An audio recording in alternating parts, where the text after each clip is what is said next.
prácticos, por supuesto, de la ingeniería que le podemos transmitir a ustedes en la medida que se nos vayan presentando los temas y a medida que ustedes vayan generando inquietudes. Entonces, con esa apertura nuestra, que por este momento es gratis, cuando seamos colegas les cobraremos, aprovechen esta etapa. ¿Sí? Bueno, estamos en condiciones de iniciar. Veo que tenemos pocos conectados. ¿Conocen alguna razón en particular de que haya pocas personas conectadas en la tarde de hoy?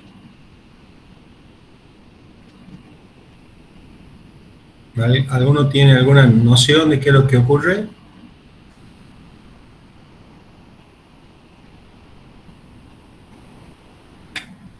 Bueno, supongo que algunos están con el apoyo, digamos, las consultas técnicas con el ingeniero Rubén Elías, tal vez, y otros estudiando para los parciales, que creo que tienen un parcial mañana, por eso hemos pospuesto nuestra recuperación. Entonces vamos a avanzar, digamos, en honor y en mérito de que hay pocas personas. Vamos a tratar de profundizar en los conceptos de base y no vamos a ir por las cuestiones matemáticas, por las cuestiones que ustedes puedan leer, así no les sacamos demasiado ventajas a aquellas personas que no están presentes, lo cual no indica que va a decaer la exposición de la reunión de hoy. Bueno, ¿estamos para el inicio? Sí, profe. Bueno, sí, profe. Vamos a, gracias. Vamos a compartir la pantalla y vamos a tomar el apunte, digamos, que le había mencionado de la Universidad de Cantabria, y no sé si lo tengo abierto acá, debería estar abierto, acá está, que es de los profesores ingenieros Pérez Remesal y Estebanés. Como les decía, me pareció un muy buen resumen y le vamos a sacar provecho agradeciendo esa colaboración de estos docentes.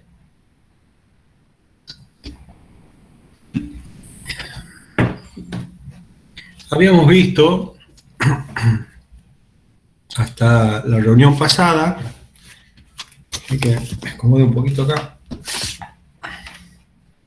Habíamos visto la reunión pasada el teorema de Bernoulli de líquidos para líquidos ideales, donde no habíamos tenido en cuenta hasta el momento la fricción entre las mismas partes internas del fluido y entre el fluido y la pared del recipiente que lo contiene o lo conduce. En esa cuestión habíamos planteado que la energía del fluido, ¿sí?, en todo su trayecto, recuerdan, era constante. Decíamos que la energía inicial era igual a la energía final, estamos hablando para el fluido ideal, y esa energía estaba conformada por una energía de posición, ¿sí?, más una energía de presión estática y más una energía debida al movimiento o una energía cinética. Y esto era igual a constante. Estamos haciendo un breve repaso, ¿no? De allí que la energía de posición estaba simbolizada por la altura geodésica o geométrica respecto de un nivel tomado como referencia cero. Entonces, en realidad, en la ecuación finita sería H1 menos H0, considerado esto como nuestro nivel de referencia con H0 igual a 0. más, en este caso, la presión estática a la que está sometida en la posición 1, dividido en el peso específico, más la energía cinética que derivaba del trabajo y era un medio de la velocidad del fluido, ¿no es cierto?, en el punto 1 que se está estudiando, al cuadrado sobre 2G. Y esto igual a constante. Acá vamos a hacer la anotación para que no haya confusión en el desarrollo de los prácticos, etcétera. Yo le había comentado que por el dominio de la ecuación me daba lo mismo en este lugar, poner gamma que ρ por G, pero vamos a la gente, a todos, vamos a ponernos de acuerdo en que gamma es la densidad por la gravedad, ¿sí? O sea, que gamma es el peso específico, o sea, una unidad de peso sobre una unidad de volumen, y la densidad será la masa sobre la unidad de volumen. ¿Sí? Una unidad de masa, como está puesto acá, sobre una unidad de volumen. ¿De acuerdo? Esto es importante para que luego, cuando desarrollemos las ecuaciones, la pongamos a todas en la misma unidad. En la reunión pasada a mí me daba lo mismo poner así que delta G. Esto y esto es lo mismo. Así que usen la notación que a ustedes les guste, pero respeten las unidades. Luego con Bernoulli, luego de Bernoulli, que habíamos visto qué pasaba con un líquido ideal, someramente habíamos mencionado que existía un fenómeno de fricción, ¿sí?, que se producía internamente en el fluido, que está considerado incompresible, o sea, por el solo hecho de escurrir el fluido, y posteriormente había una fricción entre el fluido y la pared que contenía a dicho fluido.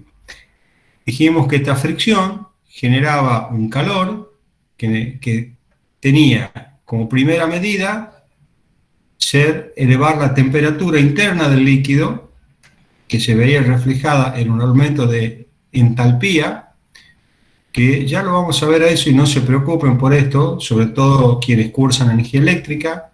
Lo único que tienen que tomar en cuenta hasta acá es que hay un aumento interno de la temperatura, muy poco sensible, pero existe, y después un calor que es disipado, ¿sí?, que es disipado por la tubería hacia el ambiente en el que está inmersa la tubería, sea esta el aire, o un terreno si está enterrada, o la pared si está embutida. Esta pérdida de energía, que la habíamos llamado con una altura de energía H, sub P, que simbolizaba energía de pérdida, ¿sí?, energía de pérdida expresada en metros de columna del fluido que estábamos estudiando e impulsando. Acuérdense que esto siempre son metros del fluido que se impulsa. Si es agua, será columna de agua, y si será mercurio o algún otro que cambie su densidad, bueno, será el fluido en cuestión, los metros representados. También vimos, continuando con el repaso, que existe una relación entre las alturas de los distintos fluidos que viene dado por la experiencia de Torricelli o Torricelli, ¿sí?, que delta por G, delta 1 por G1 por H1 es H2 por delta 2 por G por G. G se va con G y me queda esta igualdad donde dice que H1 sobre delta 2 es igual a H2 sobre delta 1. Relación proporcional inversa de las alturas que representan las presiones de los fluidos. Eso ustedes lo tienen de física 1, seguramente. ¿Vamos bien hasta acá, chicos? ¿Voy rápido o estamos bien?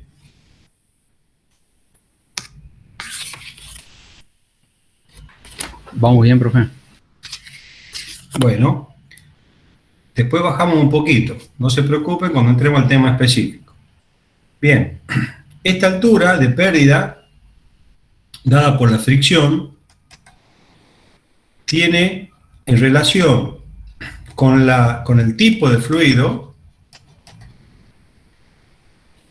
y acá voy a empezar a bajar la velocidad en la exposición, tiene relación con el tipo de fluido, tiene relación con la velocidad del fluido, está en relación con el diámetro de la tubería, y en caso de que sea un recipiente abierto, como un canal, y no tenga un perímetro completamente mojado, que se llama, tiene que ver con la longitud mojada, o L sub P, que la denominan, y esto, para que se entienda qué es, cuando uno tiene una tubería, el fluido abarca todo el espacio interior de la tubería. Esa es nuestra primera hipótesis. Cuando ustedes le indican que un fluido va por dentro de una tubería, lo primero que uno se imagina es que el fluido está en contacto con todo el perímetro interno de la tubería. Esa es nuestra primera imagen mental. Nuestra segunda imagen mental es que si uno nos dice que el fluido va por un canal o una canaleta, ¿sí? Lo que se imagina es un recipiente, ¿cierto?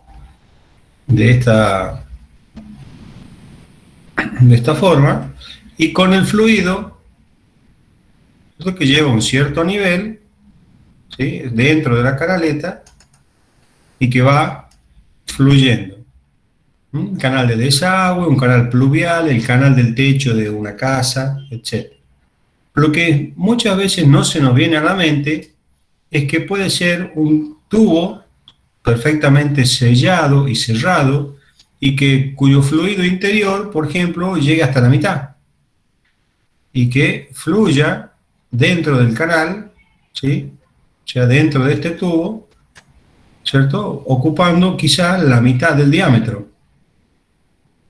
Bueno, este tipo de tuberías son las cloacales, las pluviales, que están subterráneas, que no necesariamente están completamente llenas. Bueno, este tipo de escurrimiento, el perímetro mojado o la longitud hidráulica, que ustedes van a ver en la teoría, es esta, ¿sí? Este sería el perímetro mojado, y lo que se determina acá es la longitud mojada, o L sub P, o lo que le llaman el radio hidráulico, similar a esta área, tratando de buscar este diámetro. Hay fórmulas, por ejemplo, ¿cuánto vale el área si estuviera totalmente mojado acá? ¿Cuánto vale esta área? Pi por radio al cuadrado, ¿verdad? Si recuerdo bien.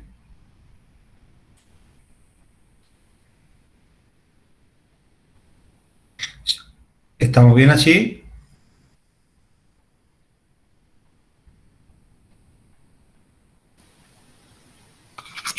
Sí, profe. ¿Cuánto vale el perímetro del círculo? Pi por diámetro. Pi por diámetro. Entonces hay una relación de perímetro sobre área. ¿Sí? Perímetro, pi por diámetro, sobre pi por radio al cuadrado. Si ponemos así, 2pi por radio, ¿sí? Vemos que tenemos que es 2pi por r sobre pi por r cuadrado, es 2 sobre r. ¿Sí?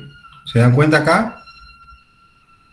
Bueno, acá podemos decir que la relación área-perímetro es 2 sobre r. Lo mismo ocurre con una fórmula para esto.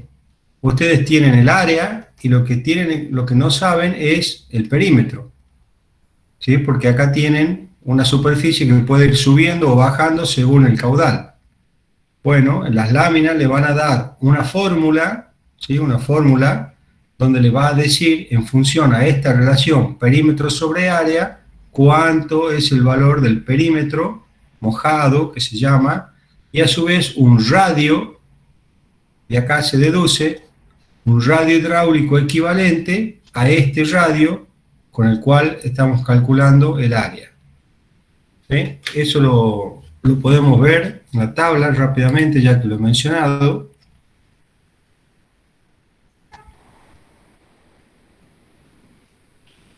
Acá. ¿Sí? Esta L sub C es lo que le llaman la longitud característica, que depende, fíjense, de la superficie mojada. Hay una relación entre el área del flujo y el perímetro mojado. Ahí están viendo la relación. Y para la mayoría de las secciones conocidas, básicamente ya está planteado, ya está resuelto. Por eso no me quiero detener mucho acá. Esto está tabulado. Entonces, según la sección del tubo que conduce, circular, cuadrado, rectangular, anular, hay tronco cónico, etcétera, etcétera, ustedes pueden encontrar de las distintas tablas cuánto equivale el radio circular, ¿no es cierto? Y la relación, acá está, fíjense, R sobre 2, está puesta al revés, nosotros hemos calculado 2 sobre R, y pueden sacar la longitud. Fíjense que con la definición, el perímetro mojado, o sea, el radio hidráulico, ¿sí? Es como corresponde el radio, ¿cierto? Si ustedes ven el cuadrado, bueno, el equivalente será el lado, si lo ponen así en un rectángulo, será esta función matemática, etcétera, ¿sí? Entonces, esto no es un misterio, no tienen que aplicar más que el conocimiento de que existe e inmediatamente ir a buscarlo a la tabla. Acá estamos tratando de poner la aplicación de la mecánica de fluidos y no la teoría general, porque si no, como saben, va a ser muy, muy largo. Entonces, en función de, vuelvo para atrás, entonces en función la fricción, que es lo que me importa, en la aplicación de este cálculo, tengo que tener en cuenta, ¿qué cosa? Vuelvo y repito. El tipo de fluido, acá no se lee bien, vamos a poner así, el tipo de fluido, la velocidad del fluido y el diámetro o radio hidráulico de la tubería. Nosotros, en el 90% de los casos, vamos a trabajar con secciones circulares, ¿sí? Y totalmente llenas. Entonces, vamos a desarrollar nuestra aplicación para este caso. No desconozcan que alguien que se dedique o que tenga una especialización donde vea secciones donde no sean circulares y además sean abiertas o no estén cubiertas, recordarán de sus apuntes que existe esta relación. Ahí termina el tema del radio hidráulico. Bien. La fricción también está relacionada en las pérdidas de carga con lo que la fricción se da, digamos, en tramos lineales, es la particularidad, en tramos lineales, ¿sí? Rectos.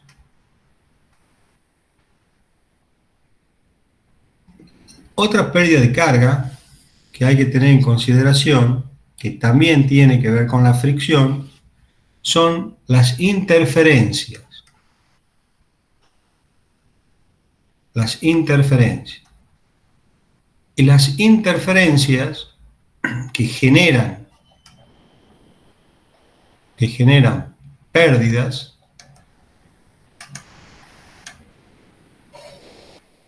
¿sí? Tienen que ver con, por ejemplo, los cambios de sección,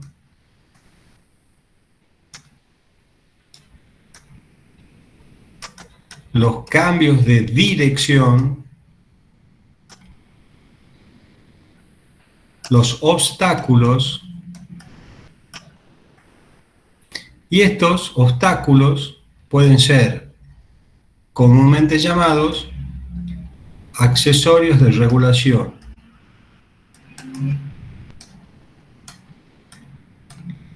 como ser válvulas,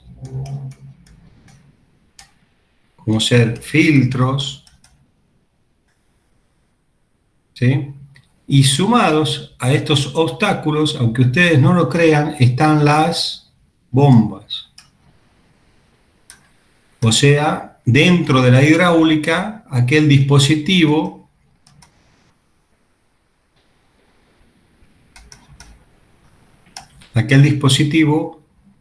que aumenta o proporciona, ahí estamos introduciendo un tema, proporciona energía. ¿Sí? ¿Qué es lo que hace una bomba? Es un dispositivo que aumenta o proporciona energía al fluido. Esa es la definición de bomba. Pero como estamos viendo pérdida de carga, ¿sí? Tenemos que tener en cuenta que las interferencias que generan pérdidas son cambios de sección, cambios de dirección, obstáculos, tales como válvulas, filtros, por supuesto, acá pueden tener instrumentos de medición, ¿sí? Instrumentos de medición, etc. Cualquier cosa que le presente un obstáculo al fluido. Dentro de los cambios de sección, si el fluido, supongamos, que avanza de izquierda a derecha, tiene su velocidad, un cambio de sección puede ser brusca, de menor a mayor, ¿sí? Eso es un incremento de sección, o puede ser una reducción brusca, también de un diámetro mayor hacia uno menor. Esto produce en el fluido vórtices, se llama, o sea, el fluido viene por acá y de pronto el que va por el canal central, por el eje, puede seguir su vector velocidad, pero acá en los bordes, fíjense, hay como una especie de punto ciego, entonces el fluido trata de cubrir ahí, entonces forma un remolino y cuando quiere volver se choca con esta otra corriente que viene acá y así va produciendo hasta que se regulariza la corriente, un remolino interno denominado vórtice, con una sola T, ¿no? Un vórtice. En este caso pasa lo mismo. El fluido que va en el centro, fíjense, como no sufre alteración, pero el que viene por el borde tiene que contraerse, acelerarse, y forma acá también una especie de que choca y vuelve y cambia su dirección, ¿sí? Esto de chocar y volver se encuentra con la otra corriente que viene por acá y genera un vórtice también a la entrada. Esta pérdida, este lado, es mayor que la pérdida de este lado izquierdo. Por eso es que estos accesorios, digamos, tratan de ser mejorados y se los diseña con curvas suaves, así, tipo cuello de botella, ¿sí? Para que el fluido pueda acomodarse así, sin generar este tipo de rulito que se llama vórtice, ¿sí? Entonces este tiene una pérdida de carga, ya sea que el fluido vaya hacia allá o hacia acá, una pérdida de carga menor, no cero, pero muy atenuada respecto de la anterior. Los cambios de direcciones también en una tubería pueden ser de 90 grados, por ejemplo, la más brusca, o una de 180, que hay un cambio pleno de dirección, que no es lo más recomendable. Y en cada cambio de dirección pasa lo mismo, el fluido tiende a chocar acá, retornar, cuando retorna vuelve, choca con la otra corriente y así se va acomodando hasta que toma la nueva dirección. no es como idealmente uno pensara, que viene allí, toma la curva de estilo Schumacher, pobre que está internado, ¿sí? Y se va. No, esto no ocurre. Esto lo que termina pasando es que choca con la pared y con el choque cambia de dirección, choca de vuelta y se va. Y así genera turbulencias internas y fuerzas internas que hace que esto pierda energía, con lo cual no es conveniente para una tubería. Entonces, en el diseño de tubería lo que hay que tratar es de que haya la menor cantidad posible de estos cambios de direcciones, cañerías, curvas, codos, y tratar de hacer las cañerías lo más horizontal y rectas posible. Por supuesto que siempre van a tener, digamos, necesidad de colocar estos accesorios, pero hay que tratar de estudiar, y ahí es donde nosotros los ingenieros intervenimos, para que estos sean los mínimos posibles. Después tenemos, por ejemplo, como les decía, los obstáculos. Por ejemplo, una válvula. Una válvula es un obstáculo al fluido. Por ejemplo, puede ser una válvula de guillotina, ¿sí? Una válvula de guillotina es una pieza que cuando el fluido está liberado al paso, está por fuera del flujo, es una lámina sólida que está por fuera del flujo. Entonces acá el flujo está libre de circulación. A medida que por un dispositivo denominado volante, ustedes en la cañería hogareña lo conocen como el comando, que quizás sea una sola, hoy actualmente la mayoría es una sola palanquita con un giro de 90 grados nada más. Antes tenía el volante, la famosa ruedita esa arriba de la válvula, que lo que hace, ¿no es cierto? La mayoría de ustedes ya debe conocerlo. Lo que hace es introducir esta lámina que hemos dibujado acá en la parte superior externa, la cañería, se introduce y va ofreciendo una resistencia, un obstáculo al flujo.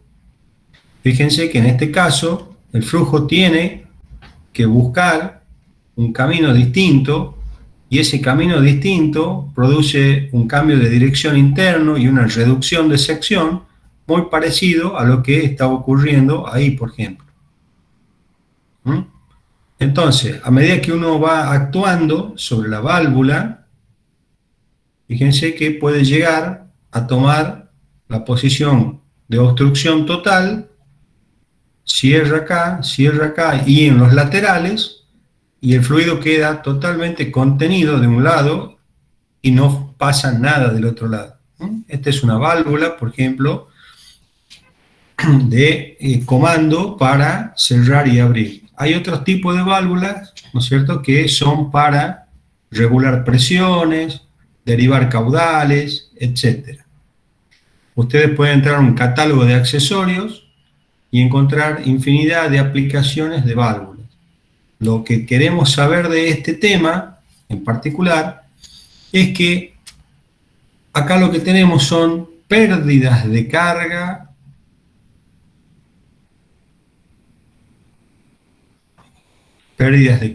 yo le pongo H porque la energía con la que se maneja la hidráulica, la notación, tenemos pérdidas de carga del tipo puntual.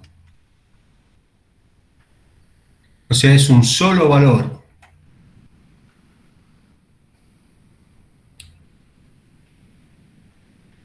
Vamos a ver un poco esto.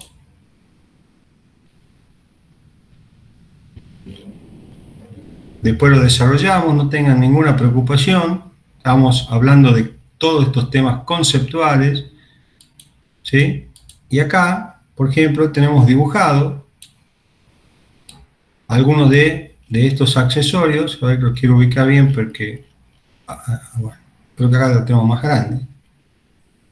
Fíjense, acá tenemos una curva, acá tenemos un accesorio que es codo para el cambio de dirección, ¿sí?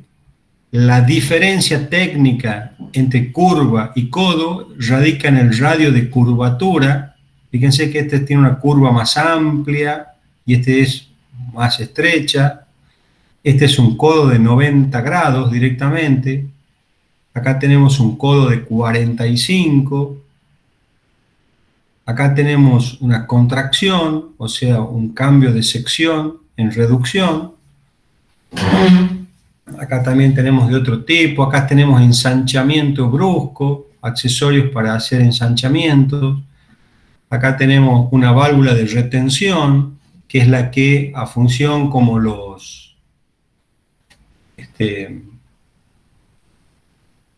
como en electrónica son los diodos, ¿no es cierto? Sería una válvula de retención de fluidos líquidos o gaseosos, permite que el fluido pase en una cierta dirección y no permite que regrese.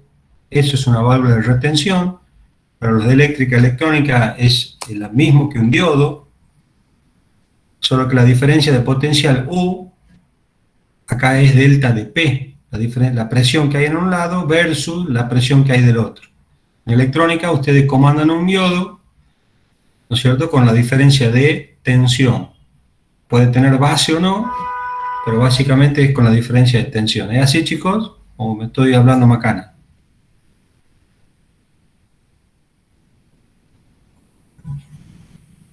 Sí, profe, así es.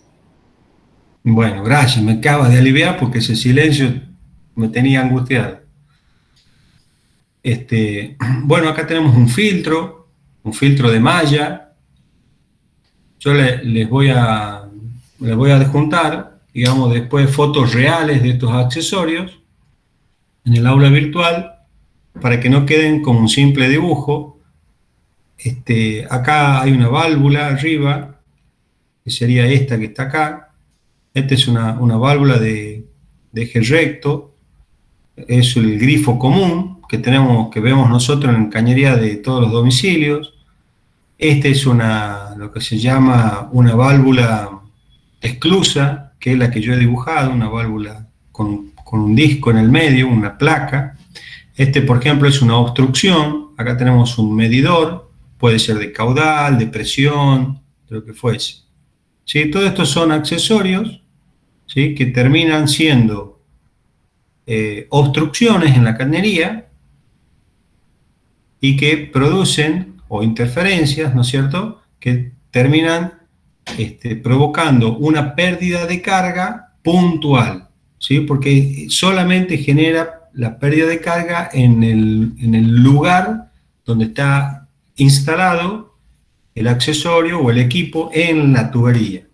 En cambio, este otro tipo de fricción, que es por el rozamiento, se da por metro lineal de tubería, debido a que la fricción se hace a medida que va escurriendo el fluido por toda la tubería. Una pérdida de carga específica por metro de tubería. ¿Estamos bien hasta acá, conceptualmente? No hicimos ningún cálculo.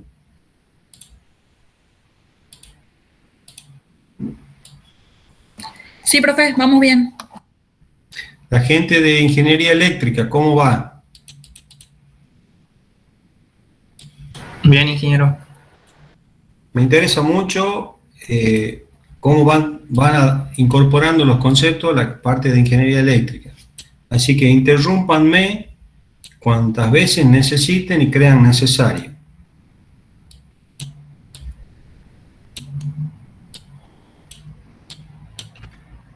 No quiero cambiar la lámina porque abajo tengo un dibujito que ustedes ya habrán visto. Lo voy a necesitar, que es este que está acá. Bien, entonces lo que vamos a ver ahora, en principio, es el fluido, o sea, cómo fluye, ¿sí?, las características que tiene el fluido real. Bueno, lo que más caracteriza a un fluido real es su estado, ¿sí?, y nosotros nos vamos a ocupar de los líquidos incompresibles. O sea, lo que vamos a ocuparnos es de un líquido incompresible. Tenemos esta categoría que muchos interpretan que un líquido incompresible es un carácter ideal, porque dicen que sí existe compresión en los líquidos, pero para el campo de acción que nosotros tenemos, considerarlo como real, incompresible, es suficiente. No quiero entrar yo en discusión filosófica para esta asignatura, si es una hipótesis o si es una realidad. Acepto a aquel que me dice es una hipótesis porque en realidad el líquido sí se comprime. Bueno, bárbaro. Bien, el líquido es incompresible para el propósito de nuestra asignatura y además tiene lo que se llama, como dijimos, el rozamiento interno, que se denomina viscosidad. No me acuerdo acá si va con C o S, viscosidad. Después si lo vemos bien lo corregimos. La viscosidad. La viscosidad tiene una particularidad. Existe una viscosidad que se llama absoluta o dinámica y otra que se llama relativa o cinemática. Esta dinámica es cuando inicia el movimiento, cuando está en reposo e inicia el movimiento, y esta cinemática es cuando está totalmente en movimiento. Tiene otras connotaciones, pero básicamente esta es la diferencia. Y se la mide de forma distinta. Y existe una relación matemática entre ambas. Entonces, para definir la viscosidad, es la resistencia, básicamente, es la resistencia que ofrece el fluido a moverse. Por ejemplo, es lo mismo que el ensayo de corte de sólidos.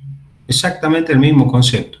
Yo tomo, y esto es conceptual, no es para demostrar, yo tomo un cubo de un fluido,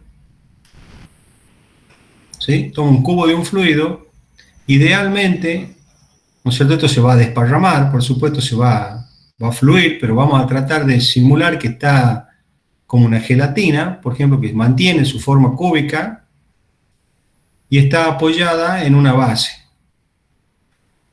Entonces, lo que está en contacto con la base, ¿sí? Tiene una velocidad cero, porque la base no se mueve, y lo que está adherido a la base tampoco se va a mover ni va a tener velocidad. Entonces, lo que se hace es, idealmente, se aplica una fuerza F, igual que en la sección de corte, en la capa superior, y vemos que la capa superior adquiere una velocidad V, ¿sí? Y esa fuerza en relación a esta distancia, ¿sí? Y con respecto al área, define lo que es la viscosidad, o sea, la cantidad de fuerza por unidad de volumen que hay que hacer en el fluido para que éste comience a fluir. Esa es la velocidad dinámica. Y la cantidad de fuerza que yo tengo que hacer para que se mantenga en movimiento, ¿sí? Es la viscosidad cinemática. Conceptualmente me interesa que lo entiendan. ¿Pueden entenderlo hasta ahí? Sí, profe. Bien, entonces la viscosidad...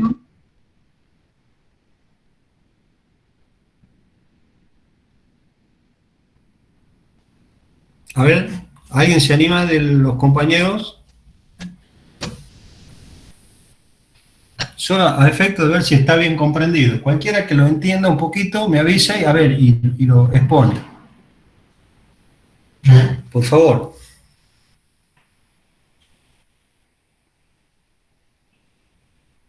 ¿Nadie se anima?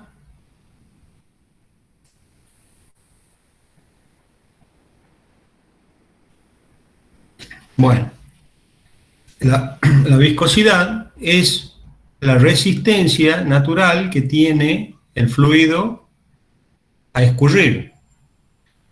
Entonces, idealmente se forma un cubo, en el ensayo, ¿no es cierto? En la hipótesis se forma un cubo del fluido, ¿no es cierto? Un elemento del fluido, y se lo somete a una fuerza tangencial para que pueda escurrir y tomar su velocidad.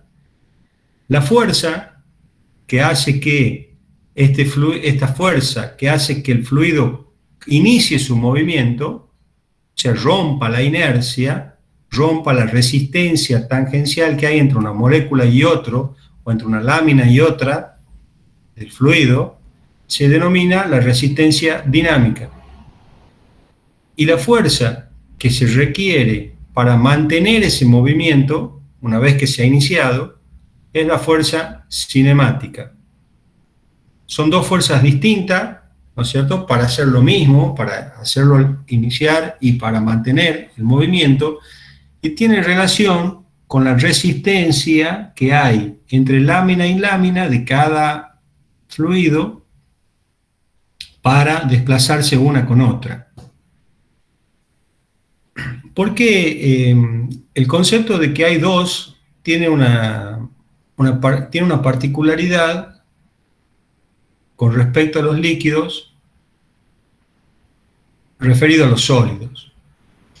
El sólido, si lo idealizamos, ¿sí?, lo idealizamos en láminas quizá, ¿sí?, que van, si va escurriendo, ¿sí?, esta de arriba, si aplicamos la fuerza acá, esta le va a transmitir a este punto, y esta lámina va a tener una velocidad y va a llegar a cero, la que está junto a la placa que no se mueve. Esta idealización en los fluidos es válida siempre y cuando, que ya vemos el desarrollo, siempre y cuando el fluido sea laminar. Cuando el fluido es laminar, el comportamiento de las distintas capas o hilos de corriente conceptualmente son muy parecidas a que si yo tuviera un sólido fluyendo. No van a decir que es lo mismo, ¿no? Es una similitud. Pero cuando el fluido se torna turbulento, ya la única capa que permanece adherida de fluido acá es la inferior.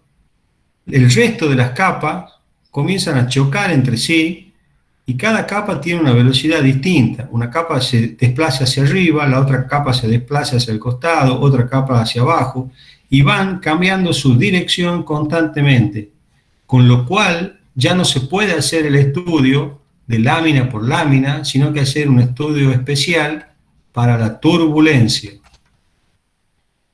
Entonces, hay dos tipos de regímenes de fluido o de escurrimiento dentro de una tubería, que se llama turbulento y otro que se llama laminar.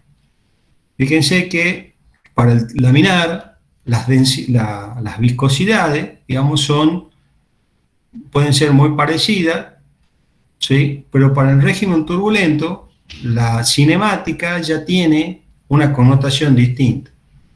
No quiero profundizar mucho, chicos, porque si no se nos va la hora en estos detalles, que no son menos importantes para el diseño, pero no para una aplicación práctica como es la de nuestra asignatura. Entonces, la pregunta es, ¿dónde está la división? ¿Cuándo es laminar y cuándo es turbulento? ¿Cuándo deja de escurrir el fluido de forma laminar, hipotéticamente y teóricamente, y se torna totalmente turbulento? Eso lo definió Reynolds.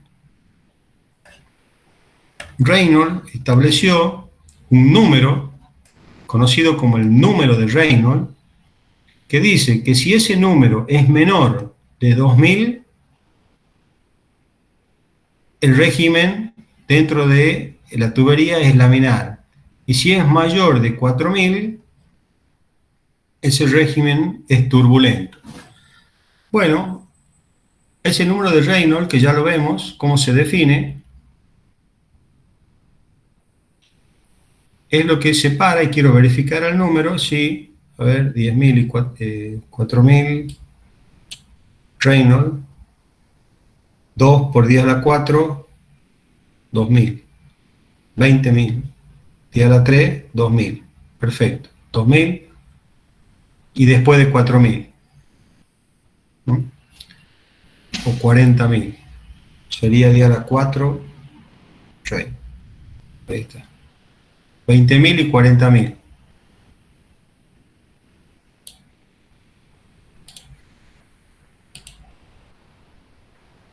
Este número de Reynolds es el que me define si un flujo es laminar o es turbulento.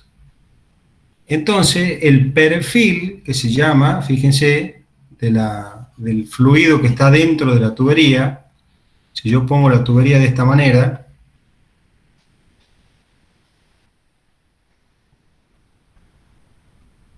¿sí? Supongamos que estas sean las paredes de la tubería, fíjense que el flujo laminar, si vamos con esta teoría, la de aquí, tendría a ser un triángulo, ¿verdad? 0 en el borde y máximo en el centro. Eso es lo que me dice el flujo laminar. Y en el flujo turbulento, y la teoría lo que me estaría diciendo es que si yo tengo un punto de medida, el único que está en 0 es el borde, y como el resto está todo mezclado, vendría a ser una cosa como un trapecio. Perdón, así. ¿Sí? Como un trapecio. Bueno, en la realidad y en los ensayos es más o menos parecido, y acá tenemos, por eso no quería perder la figurita, acá tenemos los perfiles con los distintos números de Reynolds. Observen ustedes que para un número de Reynolds que es menor a 2000, menor o igual a 2000, el perfil, ¿no es cierto?, de las velocidades de los fluidos dentro del régimen, fíjense que tienen esa forma triangular, pero es una curva, ¿verdad? Ahí la estoy señalando. ¿Se la identifica acá con azul? Sí, profe. Bueno, entonces observen ustedes que cuando nosotros hablamos de una tubería, ¿sí? Cuando hablamos de una tubería y decimos caudal igual a, por ejemplo, 5 metros cúbicos por hora, vamos a decirlo así, 5 metros cúbicos por hora. El área de la tubería, supongamos que sea 5 metros cuadrados. Entonces la velocidad es caudal sobre área. 5 sobre 5 me da 1 metro sobre hora, porque estoy usando la hora. Y cuando calculamos de esta forma, estamos asumiendo mal, pero así lo hacemos, estamos asumiendo que es constante el caudal en todos los puntos de la tubería. Bueno, eso no es correcto. Cuando hacemos esto, en realidad, lo que estamos diciendo es lo siguiente. Si el número de Reynolds es menor o igual a 2000, y si el número de Reynolds, fíjense, es mayor o igual que, aquí está habla de 3 millones, por ejemplo, en este caso. Entonces, para un caudal que es menor de 2000, que es este, lo que me está diciendo es lo siguiente. Es que el perfil es laminar, tiene esa curva así medio como triángulo. Lo que me está diciendo es que la media, la velocidad media entre la máxima y 0, la velocidad media real es igual a este valor que yo he calculado. Eso es lo que me está diciendo esta ecuación, y esto es lo que me dice Reynolds. Y acá, con el número, con la curva de Reynolds, por ejemplo, para un régimen turbulento, fíjense que prácticamente cero contra la pared, pero inmediatamente, a una distancia muy pequeña, ahí ya toma casi una velocidad constante. ¿Sí? Fíjense que la media de esta es la media del régimen turbulento, que estaría por acá, es prácticamente igual a la velocidad que yo calculo por la matemática sin saber si es laminar o turbulento. ¿De acuerdo? Para lo que es mecánica de los fluidos, esto es muy importante. Para la aplicación práctica de nuestra asignatura, es importante saber determinar esta velocidad como caudal sobre área y determinar de forma secundaria el número de Reynolds. ¿Para qué? Para poder ir con estas dos cosas, estos dos datos, yo tengo que ir bien a ubicar mis valores de búsqueda en las tablas o en los ábacos. Pero no quiero que ustedes tengan el concepto exacto de dónde viene esto, por qué se produce y por qué es importante.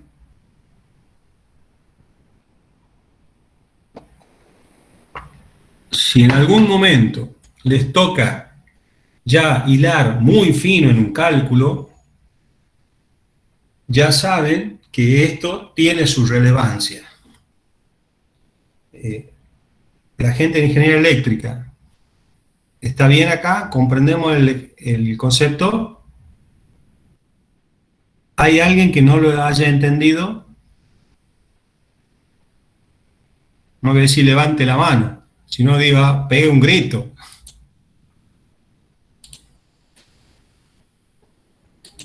Bueno, si hemos entendido y nadie acusa negativa, avanzamos. Y ahora sí me voy a una lámina nueva. Y vamos a ver qué tiene que ver lo que acabamos de decir con lo que estábamos viendo. Pérdidas de carga. Entonces fíjense que en la primera lámina de este apunte nos habla de flujo laminar y turbulento, de pérdidas de carga por fricción, de los perfiles de velocidad, las tensiones y fuerzas en la tubería, que es lo que hemos visto que producen la viscosidad, sistemas de tubería, y de acá para acá no lo vemos nosotros.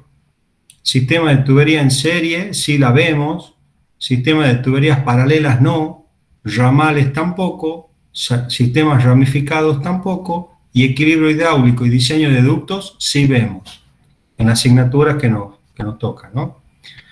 Bueno, acá un poco está la definición de flujo laminar, ustedes léanlo. Esta es la teoría del corte de los fluidos, acá está cómo se calcula, cómo se mide. Fíjense que la fuerza tangencial, tau, igual que en los sólidos, es la cortante, fuerza sobre área, estamos hablando de lo mismo. Después en el flujo turbulento, acá simbolizado por esta serie de rulitos que ven acá, los trazos que simbolizan los choques entre las partículas, les dice cómo se calcula la densidad cinemática y dinámica para este tipo de flujo. Estas son las ecuaciones experimentales, ¿sí? Después la lámina les pregunta, le menciona de Reynolds, si el flujo es laminar o turbulento. Entonces Reynolds define un límite por experiencia, por experimentación, ¿sí? Van haciendo variar la velocidad, ven el perfil y a través de fotografía sincronizada van tomando y viendo cómo chocan las partículas de distintos colores.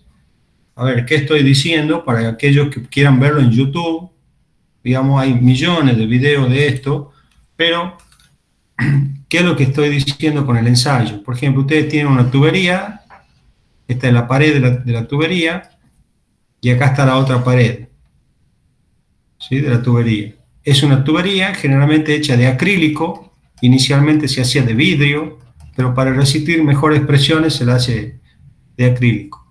Entonces, de este lado se logra un flujo totalmente recto, ¿no es cierto? Generalmente de una longitud L, generalmente de 8 veces el diámetro.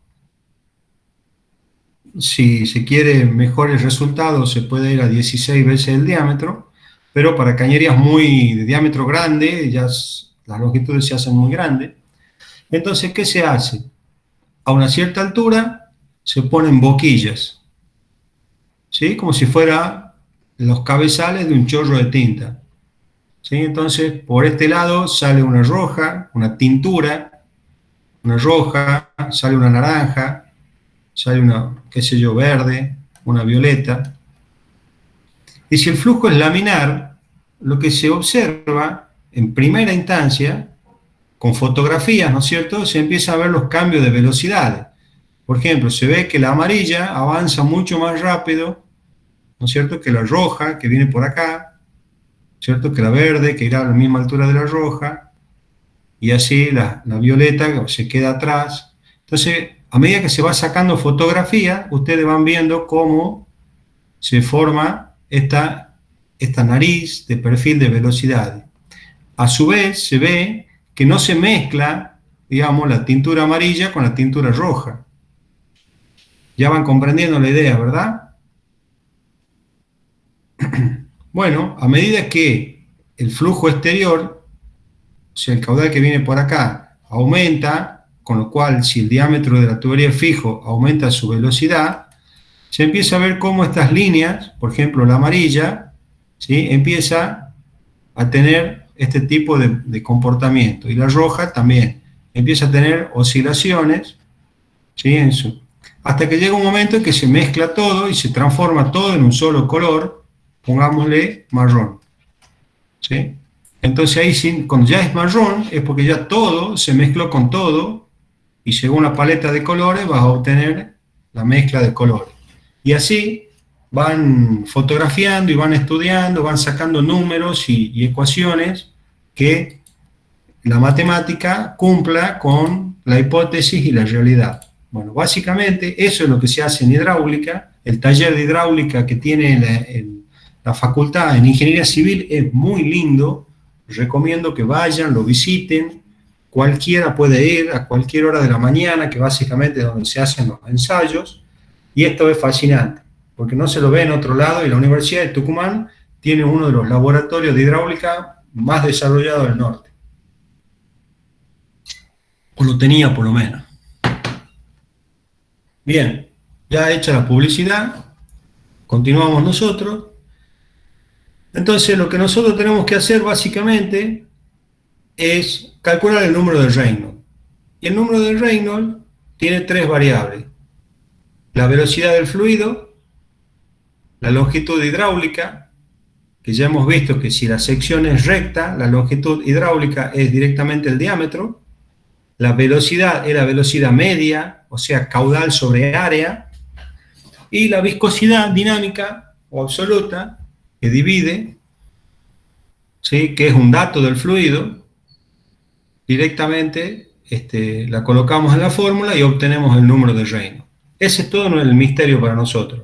Y según nos dé menor de 2000, será un flujo laminar, y si nos da más de 4000, será denominado un flujo turbulento.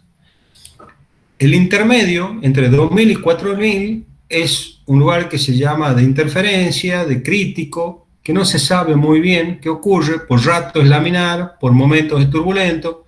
Entonces hay que escapar de ese rango entre 2000 y 4000. O usamos todo menos de 2000, o vamos todos por arriba de 4000 en el cálculo de las velocidades y Reynolds y diámetro de tuberías, para que nos dé fuera de este rango de 2 a 4, o menos de 2 o más de 4. Bueno, una vez que ustedes tienen obtenido el número de Reynolds, hay una fórmula que se llama de Darcy o de Darcy-Weisbach, y hay muchas otras fórmulas, en donde uno directamente obtiene de un ábaco, que es este ábaco que se llama el ábaco de Moody, obtiene la pérdida de carga por la cantidad de metros de tubería. Se calcula con los datos conocidos que la longitud de la tubería, la velocidad de la velocidad media del fluido, el diámetro de la tubería y una constante de 2 veces la gravedad, multiplicado por un factor F que depende de un parámetro lambda. Ese factor F se lo obtiene, como les dije, del diagrama de Moody en función del número de Reynolds y el parámetro lambda. Acá lo tenemos un poco más grande. Lambda es la relación que hay entre la rugosidad de la tubería y el diámetro de la tubería, ¿sí? Con el número de Reynolds y la relación de epsilon y d, rugosidad con diámetro, toco una de las curvas y obtengo el factor F de fricción que voy a colocar en esta fórmula y saco el valor de la pérdida de carga. Ese es como lo mismo que hacíamos con los perfiles. Buscábamos el perfil, buscábamos el W resistente, el momento de inercia. Bueno, esta práctica es la misma. Y la fórmula, ¿no es cierto?, es la misma. Y lo que cambia es la curva. No es que ustedes van a aplicar esta fórmula, sino cambia la curva para el régimen laminar y para el régimen turbulento. Fíjense que para el régimen laminar no interesa la rugosidad, sino que es esa recta que está acá, que vale 64 sobre el número de Reynolds. Y para flujos turbulentos ya sí depende de la rugosidad, ¿sí? Si el flujo va más rápido o más lento, se toma. Acá hay ejemplos en la misma lámina de cómo se obtienen los valores, etc. ¿Sí? Fíjense que a medida que uno avanza, puede ir calculando los distintos valores, que esto lo vamos a resolver en el práctico, chicos, ¿no? Esto vamos viéndolo para poder usarlo en el práctico. Lo van a terminar de entender cuando hagamos el práctico. Bueno, esto sigue con la pérdida de cargas por fricción, para flujo, turbulento y laminar. Y acá llegamos a la pérdida de carga por fricción, pero puntual y por accesorio.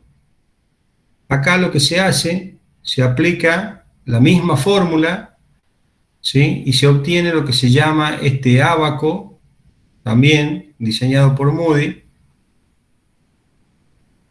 y directamente se calcula la pérdida de carga tomando el tipo de accesorio en una línea, el diámetro de la cañería interior, se cruza una recta uniendo el diámetro interior con el tipo de accesorio, y a donde corta la línea central del ábaco, esa es la pérdida de carga que le corresponde a el accesorio en sí mismo.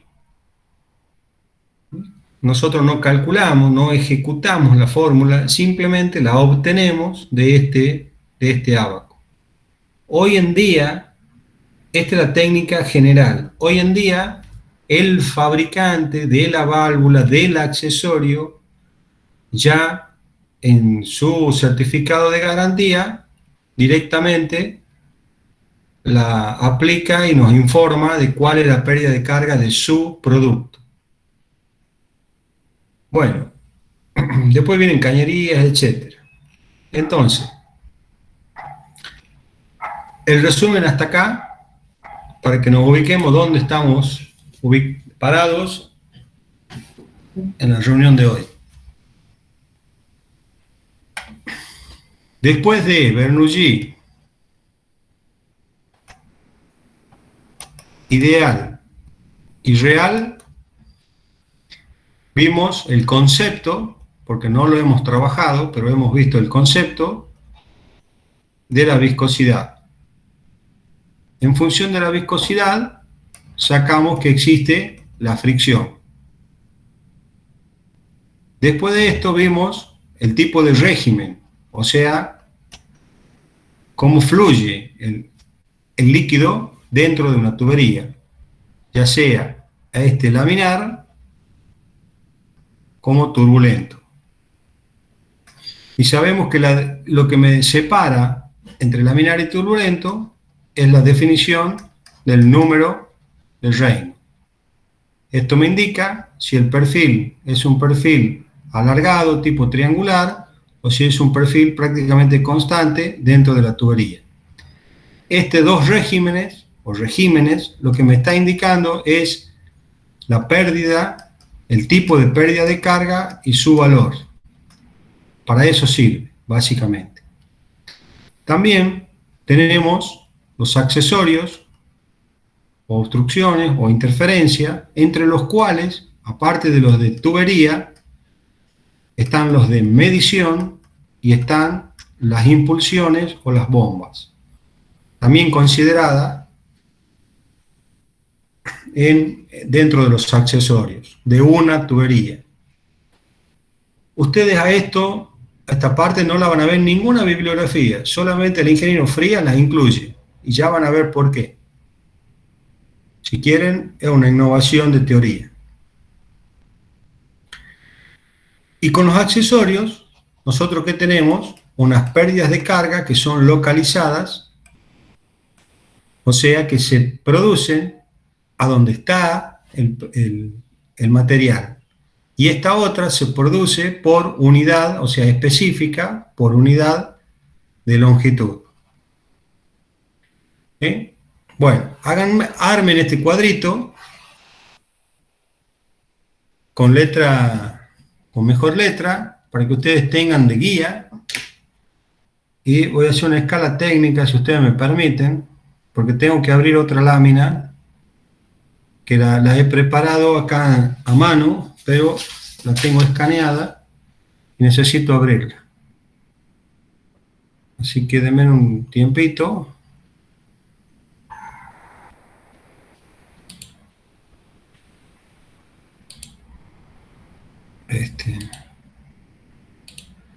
Bueno, les dejo acá mientras.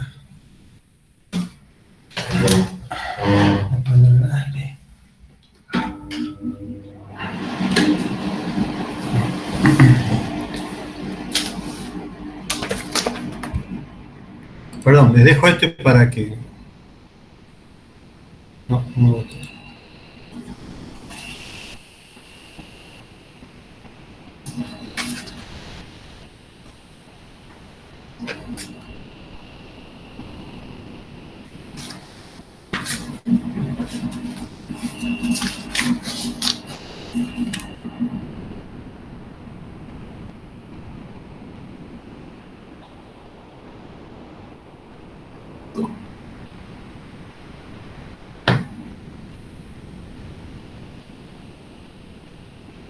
Bien, yo ya estoy listo. ¿Ustedes?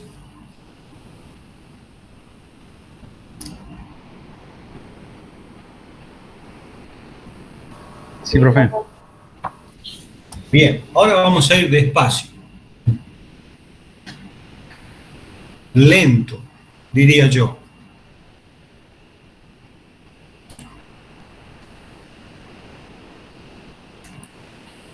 Ahora lo que vamos a hacer, y aquí es donde necesito el razonamiento de ustedes y su máxima concentración, porque lo que les voy a dar ahora no está en ningún lado. No lo van a ver de esta forma en ningún libro, solamente por el ingeniero Frías.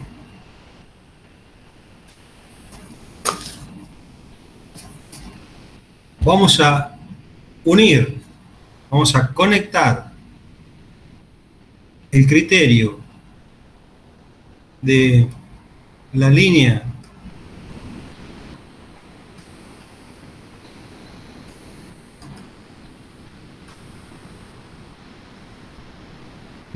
piezométrica con las pérdidas de carga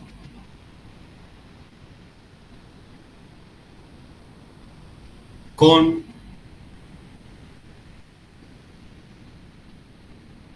las bombas.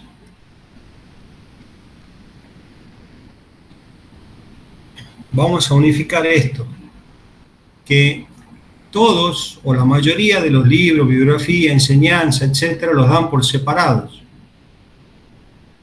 Nosotros lo vamos a ver a todos juntos, porque en realidad está todo junto.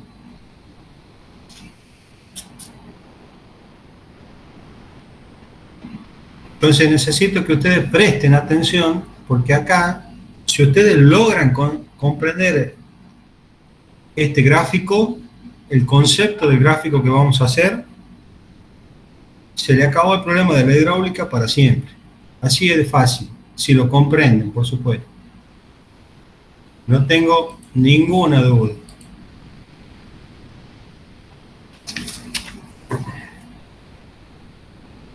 Bien, como ya habíamos visto la línea piezométrica, vamos a partir de ahí.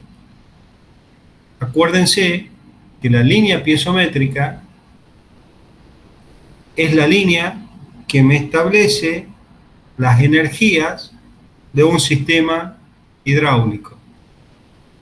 Y nosotros lo vamos a estudiar en este momento para una tubería en serie, o sea, sin ramificaciones, sin sumideros y sin fuentes. O sea, en el trayecto no vamos ni a agregar ni quitar masa.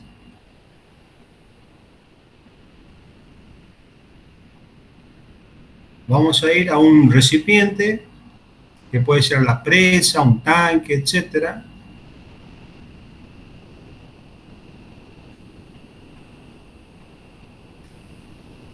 Y este recipiente, habíamos convenido que acá tiene un receptor, donde yo primero voy a volcar un caudal constante que me va a mantener esto se vuelca por todo el perímetro del tanque. Lo que me va a mantener es un nivel libre fijo.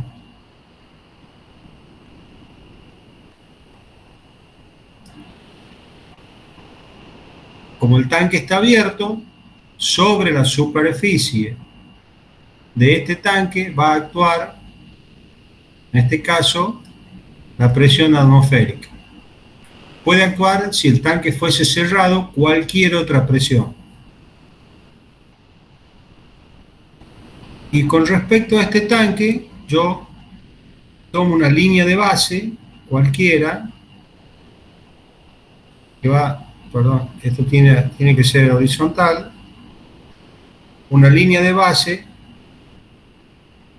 igual a 0. Mi línea de base puede estar ubicada en cualquier lugar y va a ser mi referencia 0.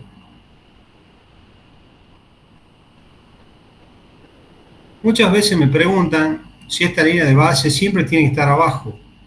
Y no necesariamente. Como yo la pongo al azar y es una línea de referencia, puede estar por debajo del nivel libre, de este nivel libre, o puede estar por arriba. Según el proyecto, dato práctico, ¿no es cierto? Según el proyecto, ustedes pueden ubicarla abajo o arriba. Ustedes vean, según qué proyecto, si todo es para arriba, no. Cuando ustedes tienen excavaciones, pozos, tubos enterrados, extracciones subterráneas, bueno, la línea esta de referencia estará por arriba, no siempre está por abajo. ¿Se entiende?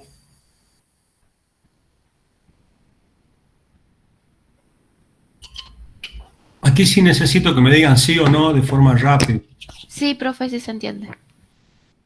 Gracias. Bien, este era nuestro tanque inicial.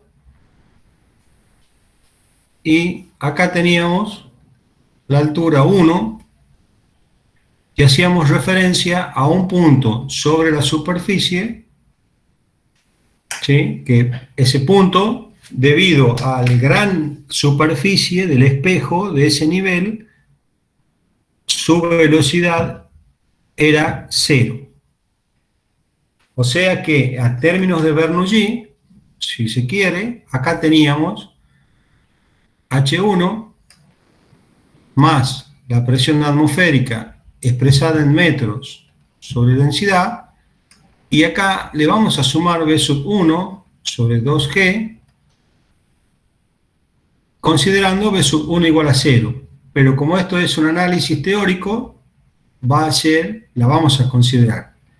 Y Bernoulli nos dice que esto tiene que ser igual a constante.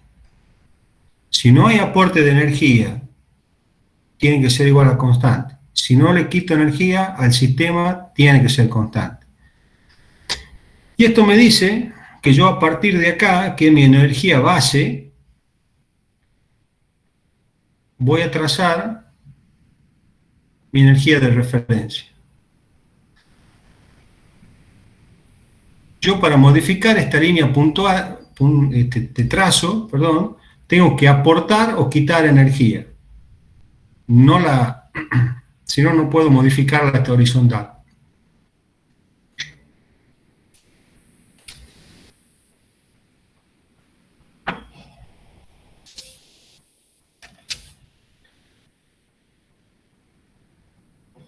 Acá abajo, en un nivel por debajo,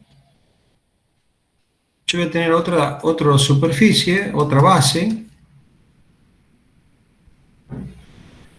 y acá voy a tener otro recipiente, también con un vertedero, que me asegure un nivel constante, que es este caudal de entrada en el punto 2, exactamente igual a mi caudal de entrada, punto 1. Y tendré sobre el espejo nivel libre, acá, nivel libre del punto 2, el punto de estudio 2.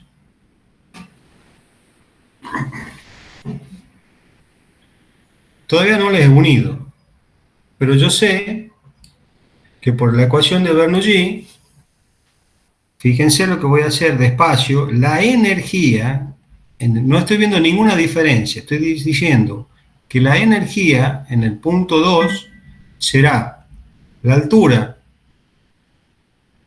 que tendrá este nivel, H sub 2, más este nivel está sometido a la presión atmosférica, también, porque está libre. Será igual a la presión atmosférica sobre su peso específico más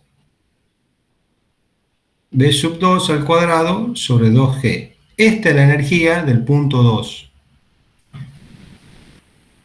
De hecho, que si H1 es distinto de H2,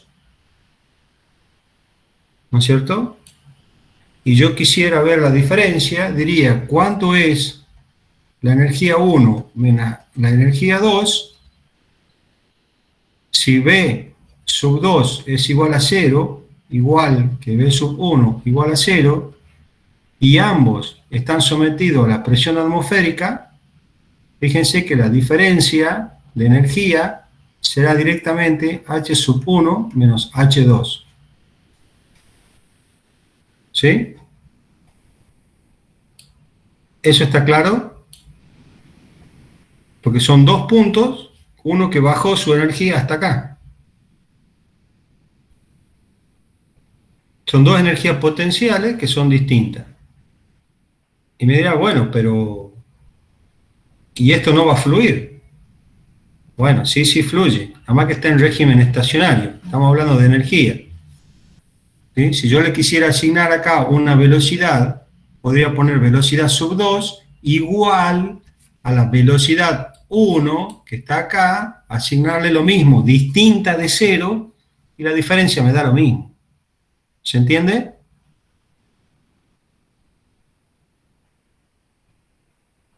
Sí, profe. Sí, profe. Muy bien. Ahora, yo acá vi H1 menos H2. Y acá hay un valor que es distinto de 0. Y eso va en contra de Bernoulli porque me tendría que decir, che, ¿y esto a qué es igual? ¿Qué es esto que dice acá? ¿Qué pasó? Bueno, pérdida de energía. hay una pérdida de energía. Ahí perdió energía. Esa es la energía de pérdida. Para que sea igual, ¿sí? Para cumplir con Bernoulli, como acá hay una diferencia, ¿qué pasa? Para que E sub 1 sea de este miembro de la izquierda sea igual a E sub 2, ¿qué tiene que pasar? Hay una energía perdida. ¿Sí? Se perdió la fricción entre lo que fue escurriendo de aquí hasta acá. Entonces, en términos de vectores, yo tendría que poner acá, fíjense, una energía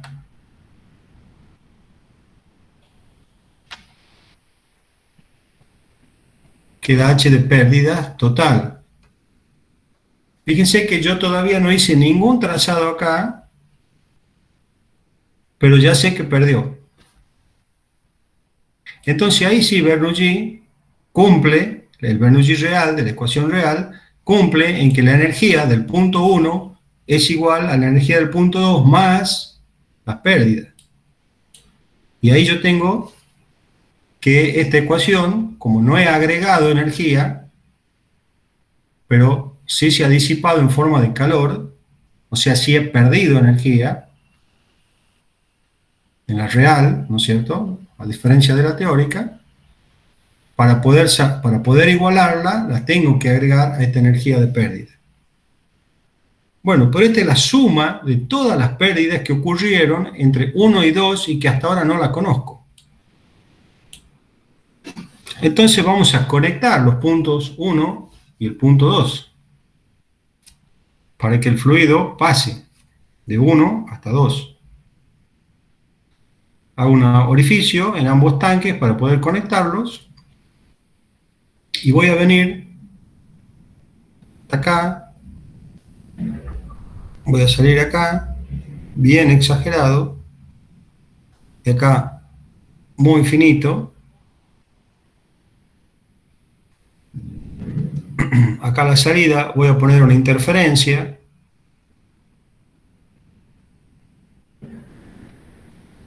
lo voy a llamar interferencia B, el que tiene imaginación ya sabe.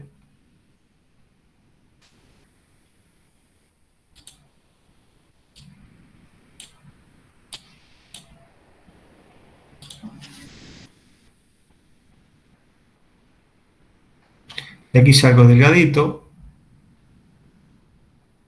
y junto este, y espero me salga bien esta unión,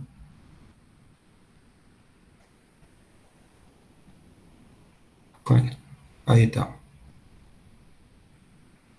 Ustedes disimulen, es muy difícil hacer esto acá con el mouse. Ahí está.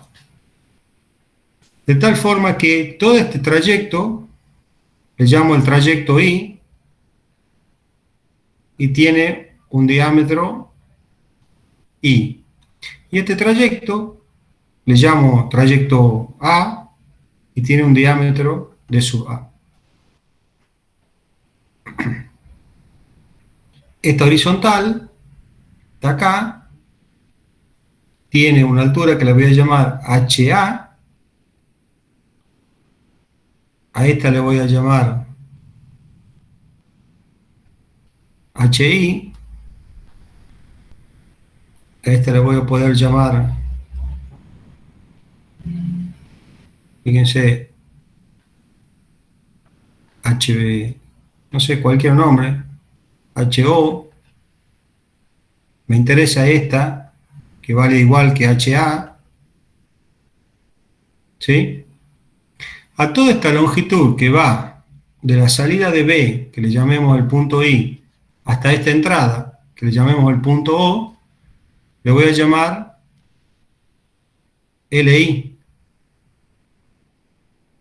Cualquier nombre, LI.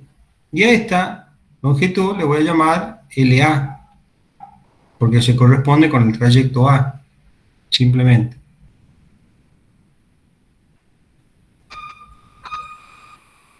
Acá tengo un accesorio, puede ser un codo de 45.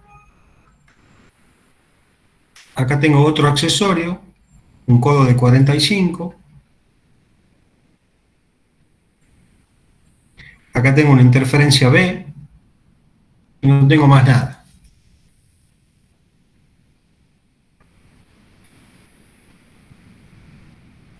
Bien. De hecho, en este esquema, ¿lo entienden el esquema? ¿Se comprende? Sí, profe. Sí, profe. Bien. Entonces, fíjense que acá sí va a tener una velocidad, acá no, va a tener una velocidad cuando ingrese a la tubería. Esa velocidad se va a mantener constante y le vamos a llamar V sub I. ¿Por qué se va a mantener constante? Porque una vez que se establezca, el diámetro de la cañería no cambia, o sea que la velocidad media en toda la cañería es constante. Va a llegar a este accesorio, a esta interferencia B, y acá como el diámetro cambia, va a tener una velocidad V sub A distinta, pero constante en este tramo, hasta que ingrese al tanque. Cuando ingrese al tanque y vuelva, digamos acá se empieza a decrecer la velocidad hasta que llega al espejo que vale 0.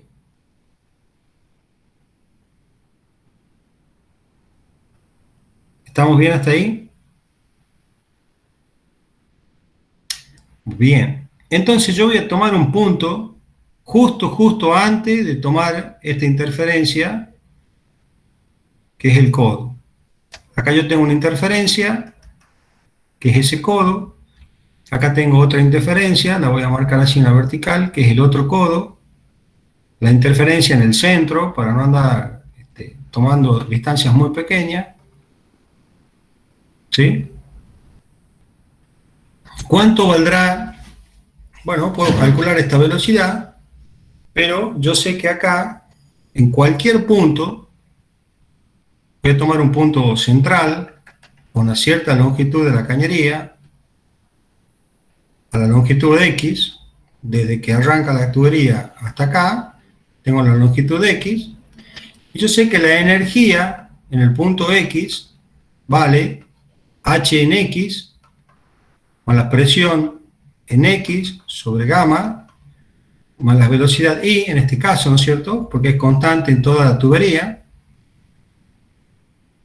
al cuadrado, sobre 2G. Esa es la energía, cuidado. No la diferencia o la constante con el punto 1. Eso es el mismo concepto que teníamos acá. Yo acá lo que estoy midiendo es la energía en el punto X. Entonces la energía en el punto X, fíjense, va a ser esta distancia.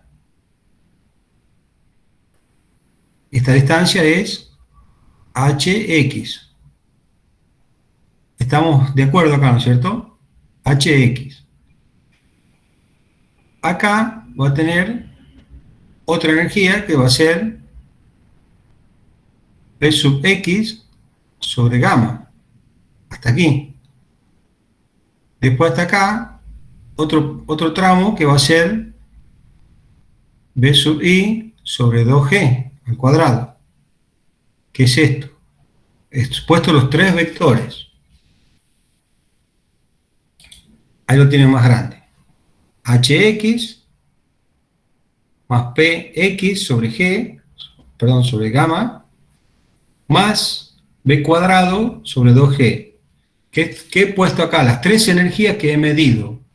La energía de posición geodésica, esta se corresponde con la energía de presión y esta se corresponde con la energía cinética.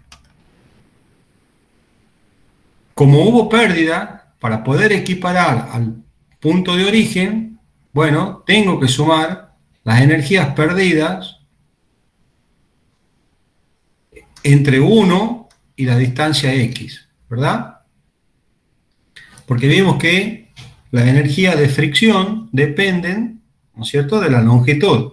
cuando más larga sea la tubería, como las pérdidas son unitarias, a medida que avanzo 1 metro, pierdo una cierta cantidad de energía. Entonces, ahí tengo esa porción que yo le tengo que sumar a esta ecuación más las h perdidas entre 1 y x para que sea igual a la energía inicial E sub 1. ¿Se entendió esta parte hasta acá?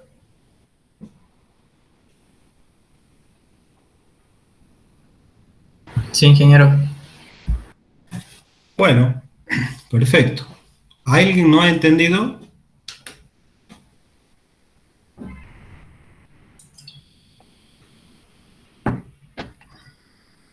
Bien, no hay un no, así que continúo. Entonces, fíjense que si la pérdida lineal, las h de pérdidas lineales, eran función, digamos, de x, y las pérdidas puntuales eran función de un punto, si había una caída en un punto, ¿yo qué puedo hacer? Con eso, ir calculando punto por punto, sabiendo que esto va a ser así. Acá la pérdida es 0, voy a tener una pérdida lineal de acá hasta aquí, ahí voy a tener una caída puntual, equivalente a lo que sería la pérdida del codo. De aquí hasta la otra interferencia voy a tener otra línea de pérdida. Voy a pasar, perdón, por el otro punto rojo, me equivoqué acá.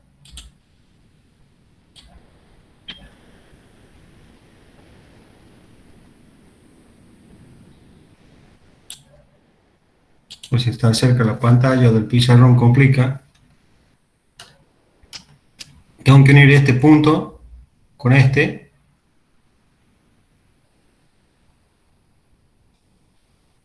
Acá va a tener otra pérdida puntual por el codo. Va a seguir esta línea, esta, continuación de esta, ¿no es cierto? Porque es lineal. Acá tengo un accesorio, B, ahí tengo otra caída de presión por el accesorio este, por esta interferencia B, y de ahí sigo con la pérdida hasta llegar aquí. Y acá recupero energía por el cambio de velocidad, ¿cierto? Y llego ahí. Está bien. O si no, si ustedes quieren, ahí está, como es interior, como aquí no lo hemos dibujado de aquí hasta O, y hemos partido del borde del tanque, vamos a decir que llega hasta ahí. Entonces, fíjense que en cada tramo yo tengo que dibujar, sumarle, por ejemplo acá, en cualquier otra longitud, para que terminemos de entenderlo bien el concepto. Fíjense que si yo analizo este punto, acá tengo h x1, que es distinto del que analizamos después, voy a tener esta línea de esta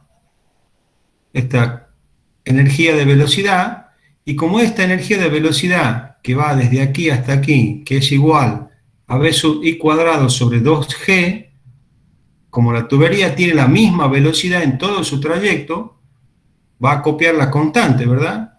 Va a ser así, constante acá, cae con esa constante, va a llegar acá, va a llegar acá. Y aquí va a ser hasta acá, va a subir el mismo tramo que este y va a llegar hasta ahí. ¿Sí? Esta recupera hasta ahí y esta recupera hasta acá, porque pierde la energía de velocidad. Entonces, este trayecto siempre de este lado será v sub i al cuadrado sobre 2g y es constante, porque el diámetro de la tubería es la misma. Y acá, en este tramo de A, aquí será B sub A al cuadrado sobre 2G.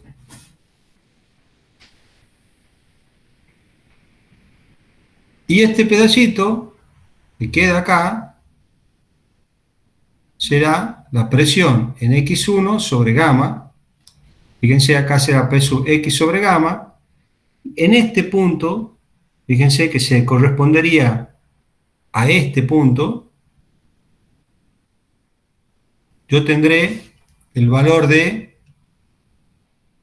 P sub I en este punto sobre gamma, y en este punto P sub A sobre gamma.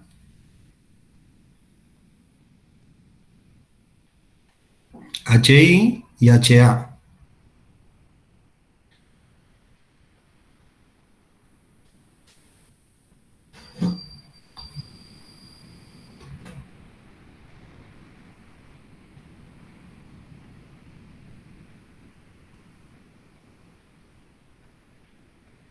¿Hasta ahí estamos bien?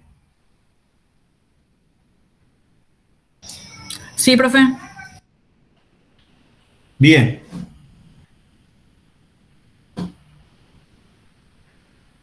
Algunos que se hayan adelantado al tema. Fíjense que la altura de pérdida total que hay entre el punto I y el punto A es distinta. La pérdida de carga que hay acá es anterior a la interferencia y la que hay acá es posterior a la interferencia. ¿Sí?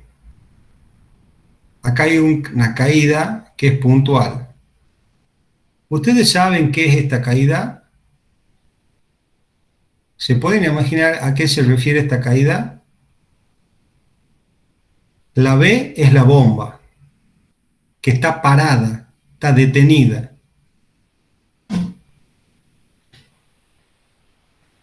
¿Qué será entonces esta caída de una bomba detenida?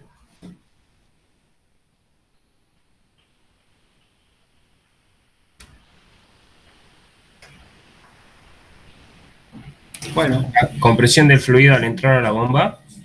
ahí cerca. Estamos cerca.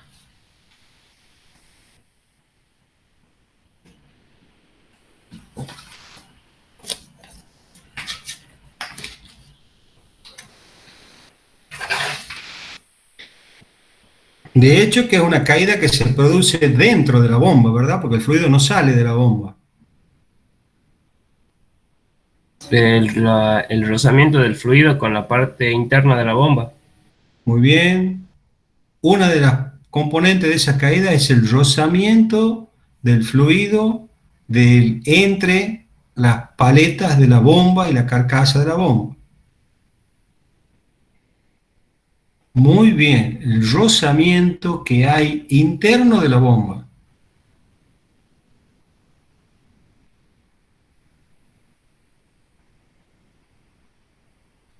¿Hay alguien que ya haya visto el rozamiento interno de la bomba en operaciones 1?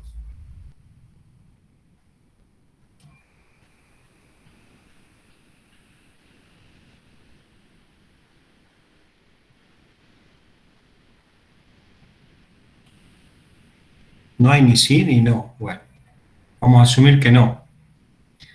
Bien, este es el rozamiento interno de la bomba. Esta es la pérdida de carga interna de la bomba.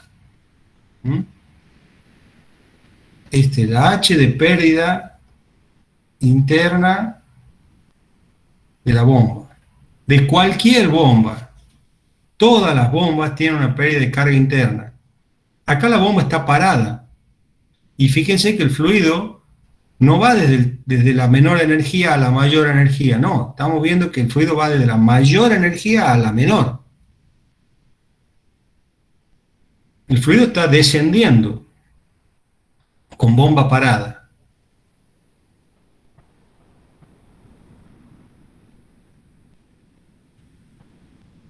Entonces, en el práctico, que ya se lo voy a subir, les voy a avisar cuando esté subido, porque quiero hacer el número finito, lo que vamos a hacer es esto. Vamos a hacer la línea piezométrica de esta instalación. Le vamos a asignar un diámetro a la tubería, le vamos a asignar una altura real, le vamos a asignar los codos y accesorios reales, vamos a poner una bomba, le vamos a poner este diámetro que se llama diámetro de aspiración, por eso le puse A. Este va a ser el diámetro de impulsión, por eso le puse B. Y fíjense que si yo tomara no quiero rayarlo el dibujo, voy a tomar el cuadradito este B. Voy a hacer un zoom ahí en el cuadradito B. Con eso terminamos la reunión de hoy, para que ustedes de acá piensen todo el fin de semana.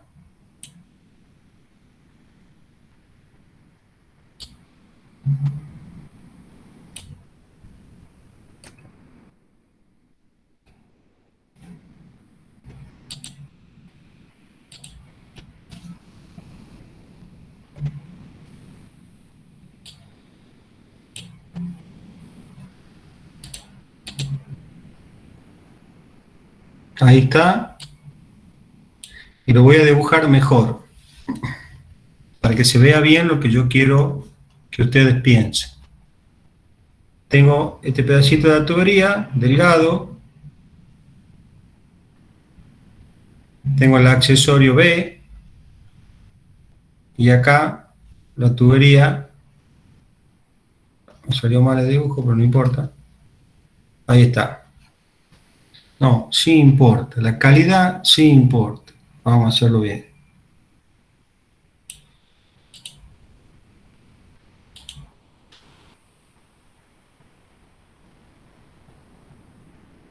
Ahí está. Entonces fíjense que acá, si yo tomo este punto, y este le llamo I, y este le llamo A,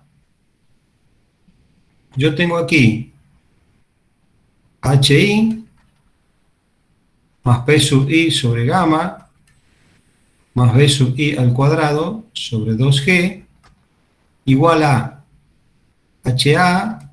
Esto está detenida, ¿no? Acá estamos viendo que es como un accesorio, pero la bomba está detenida. H sub A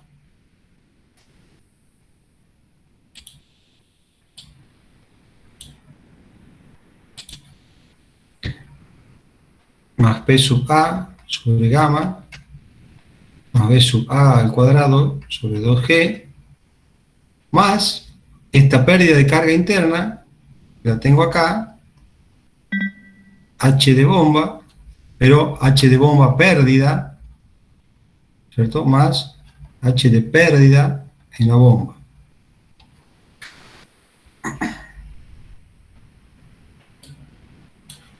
Ahí está. Fíjense que en este caso, si asumo, para simplificar esto, que las dos alturas, ¿sí?, en la entrada y la salida son iguales, yo puedo decir que esto,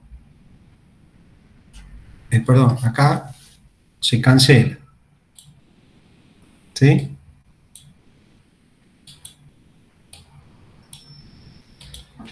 Puedo decir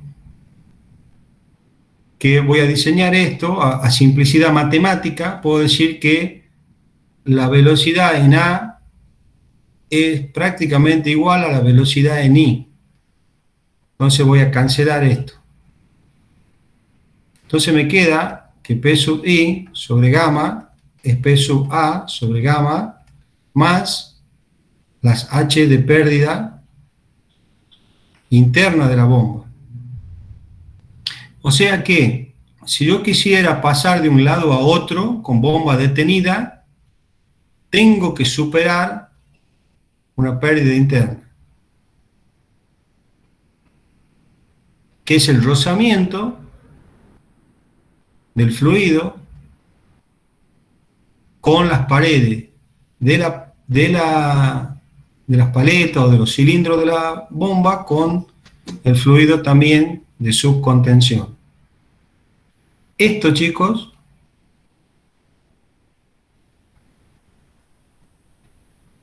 ¿Qué sería? Sigan ustedes, ¿qué sigue acá? SH. Muy bien. Ese es el número de NPSH que me da el único que lo puede saber.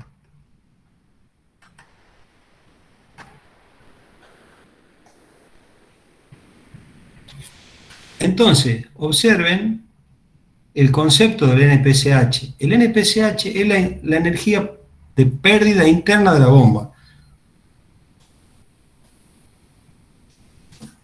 que no tiene que ver con el rendimiento eléctrico, que no tiene que ver con el rendimiento de impulsión, que no tiene que ver con nada de esas cosas.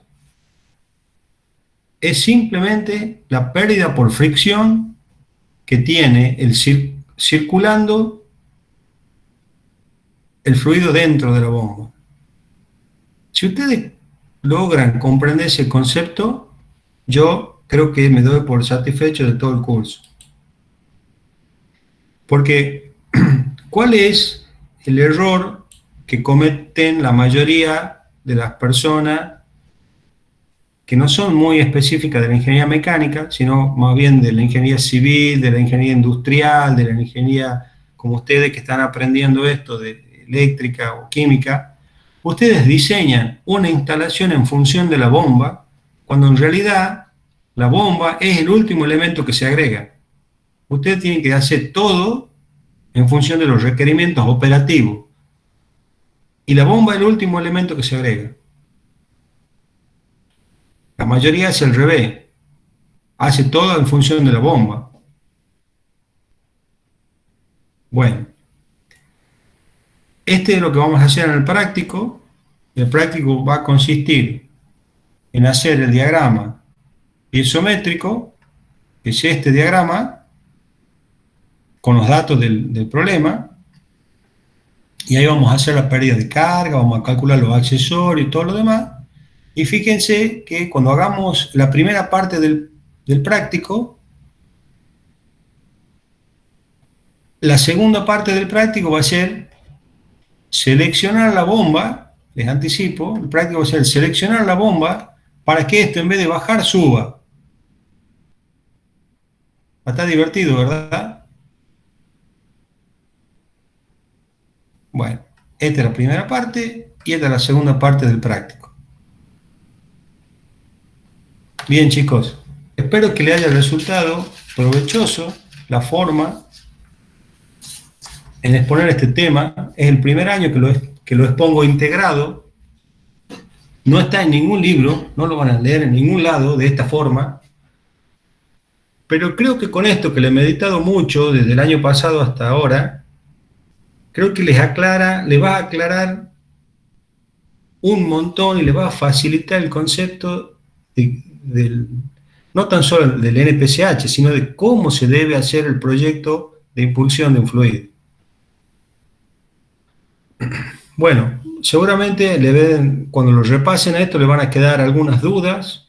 Acuérdense que yo doy consultas los martes y los jueves con un WhatsApp previo.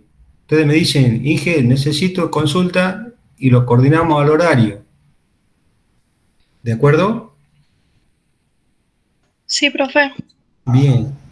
Para ver el parcial antes del examen, para aquellos que deseen levantar su nota o quieran o les toque recuperar, la revisión de los parciales lo hacemos de forma física, presencial, el día martes de la semana entrante a las 18 en la cátedra de Mecánica Aplicada y Fuerza Motriz. Para los que no conocen la cátedra, está en el bloque 3, segundo piso. Ustedes toman la escalera del bloque de decanato, o bloque 3, o el bloque de Instituto de Ingeniería Mecánica, suben por la escalera ancha, no por la que sale desde los baños y el ascensor. Yo los guío por la escalera ancha, se persignan en la Virgen abajo por la duda, suben la escalera, segundo piso, giran a la derecha una vez y giran a la derecha por el pasillo. Antes de la salida de la puerta de rejas, ahí está la oficina. Si llegan a horario, van a tener la luz prendida. Y un docente adentro, el que les habla. Dios mediante. Bueno, les dejo un zoom de esto para que tomen una impresión de pantalla, para que lo tengan de guía para el práctico, para que lo mediten, lo resuelvan, lo vayan estudiando. Igual lo vamos a resolver en conjunto, pero le va a ser de mucha ayuda este esquema conceptual para la solución del práctico. ¿Está listo? ¿Ya capturaron la figura? Sí, profe. Porque yo la borro y ya, como la tengo de memoria, directamente la borro. Bien, lean esto hasta la lámina que acá está indicada con el número 15, página 14, para que cuando vayamos resolviendo los problemas, vamos a ir usando el ábaco, ¿sí? Directamente. Yo les voy enseñando, los voy guiando, pero va a ser mucho más fácil si ustedes leen de esta presentación, ¿sí? De la lámina 1 hasta la lámina página 14 o lámina 15.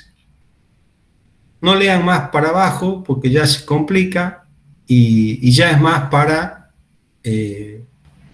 aplicaciones muy puntuales como son bombas en paralelo, bombas, etcétera,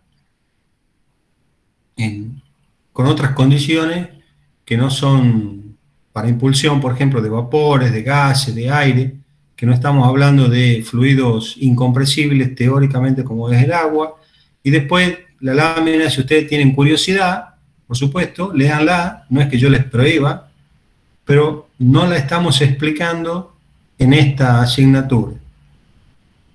Después, cuando sigan avanzando, vamos a ver en turbinas los principios que siguen en las láminas que son 25, 26, 27, que ahí sí la vamos a ver en turbina, que es esta que estoy pasando rápidamente. Como la vamos a ver más adelante, el que la quiera leer la lee, y el que no, la vamos a leer adelante.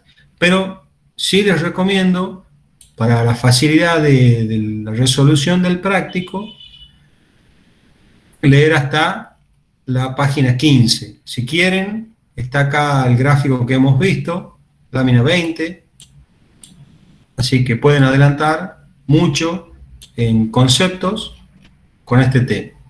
Bueno, dejo de presentar, me incorporo con ustedes. La velocidad con la que se ha dado el día de hoy les ha parecido adecuada, porque traté de regular la velocidad para los temas más fáciles, más rápidos, y este último un poco más lento. ¿Les ha servido la velocidad? ¿Hay que acelerar? ¿Hay que bajar? ¿Cómo les parece? Sí, ingeniero, creo que con un ejemplo y calculando las cosas ya vamos a englobar el tema. Bueno. ¿El práctico sería el próximo lunes? Sí, para aparte sí. Bien. Yo ya les dejo el enunciado en el aula virtual para que ustedes lo vayan leyendo. Seguramente lo van a tener viernes a la tarde o sábado a la mañana tal vez, para que lo lean, no que lo resuelvan, el que quiere ir resolviéndolo bárbaro, pero para que tengan conocimiento, etcétera, ya lo vamos a ir trabajando el lunes. El lunes vamos a desarrollar la mecánica de la solución, los ejemplos típicos, y de ahí ustedes van a resolver la totalidad del punto, ¿no? Como es repetitiva la mecánica, lo que vamos a aprender es el procedimiento. Una vez aprendido el procedimiento, ustedes lo aplican la cantidad de veces que sea requerido. Bien, me quedo. Si que alguien quiere consultar algo más, están libres de retirarse. Buen fin de semana. A los que tengan que rendir mañana les deseo muchos éxitos, que les vaya muy bien. Y estaremos viéndonos el lunes, Dios mediante. Bien, profe, hasta luego. Hasta luego, gracias. Chao, gracias. Gracias.